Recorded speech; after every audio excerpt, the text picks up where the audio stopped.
The first time I met Martin, I was driving down Highway 3, and there was the sign on the side of the road, "Turn here, sweet corn."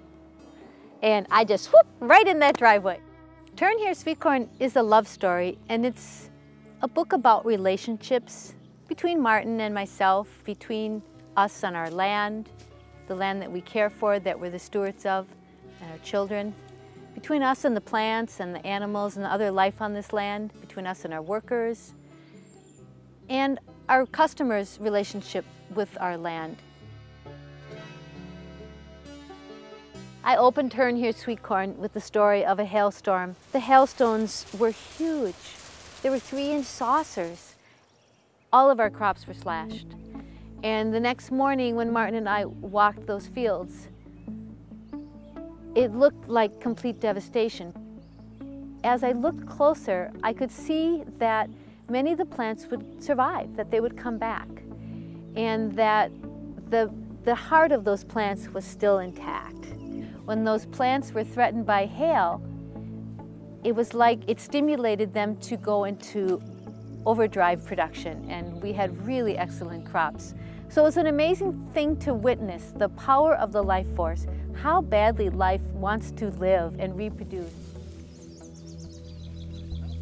This field of rye and hairy vetch was incorporated about a week ago, and so it started to decompose. And all the bacteria and fungus in the soil are decomposing this plant matter, and it's being fed.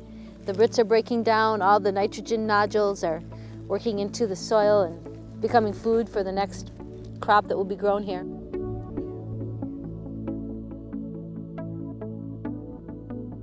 When we received the letter from the pipeline company, I'm actually really embarrassed to say the first thing I did, which is that I ran down to the shop where Martin was working, and I told him about the pipeline, and I waved the letters in his face, and I had a half-an-hour-long spiel about what he should call the pipeline up and tell them.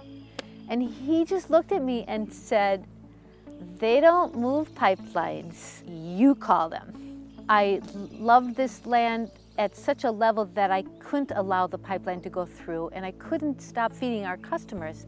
That was a huge lesson for me in my life, because I think it's a common pattern that I'm seeing with a lot of people that have concerns about environmental issues. They can see the problem and they want to do something about it, but they feel very powerless.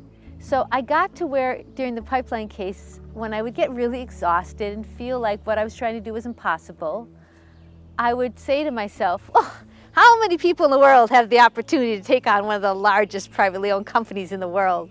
And when I would look at it that way, then I could laugh at the things I was afraid of and just go forward and do it.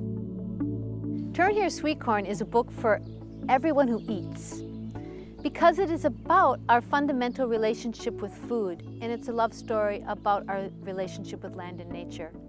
If you had a relationship with something that was absolutely ancient and so precious that life, including yours, could not survive without it, how would you care for it? What would you do to protect it?